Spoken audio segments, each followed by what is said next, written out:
ആ മോളെ ആരാ മനസ്സിലായില്ല. മാഷെന്നെ മുത്തൂറ്റ് സ്കൂളിൽ വെച്ച് പഠിപ്പിച്ചിട്ടുണ്ട്.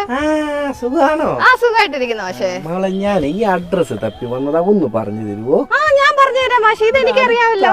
പറഞ്ഞേ ഞാൻ പറഞ്ഞുതരാം മാഷ്. ഇവിടുന്ന് നേർരേഖയില് ഒരു 350 മീറ്റർ നടക്കുക. അവിടെ നിന്ന് കിഴക്കോട്ട് ഒരു 45 ഡിഗ്രി തിരിയുമ്പോ മാഷ് ഒരു കവലയിലെത്തും. ആ കവലയുടെ പേരെനിക്കറിയത്തില്ല, അതുകൊണ്ട് ആ കവലയെ നമുക്ക് എക്സ് എന്ന് വിളിക്കാം.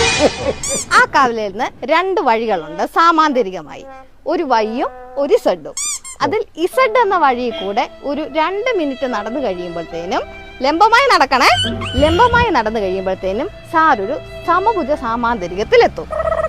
അവിടെ നിന്നുകൊണ്ട് പൈതഗോറസ് തിയറി ഇല്ലേ, കർണ സ്ക്വയർ, ലംബം സ്ക്വയർ, അത് തന്നെ ആ തിയറി അങ്ങോട്ട് അപ്ലൈ ചെയ്യുവാണെങ്കിൽ സാറ് പറഞ്ഞ് ഈ സ്ഥലത്തെത്താം.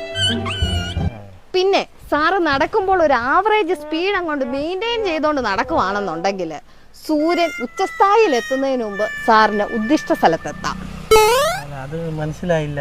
അയ്യോ, അത് സാറിനുള്ളതല്ല, മലയാളം ടീച്ചറിന് വേണ്ടി നോക്കി വെച്ചതായിരുന്നു. 15 വർഷം മുന്നേ നിങ്ങളെ ഞാൻ നോക്കി വെച്ചതാ, ഇപ്പോഴാ കൈ കിട്ടിയത്.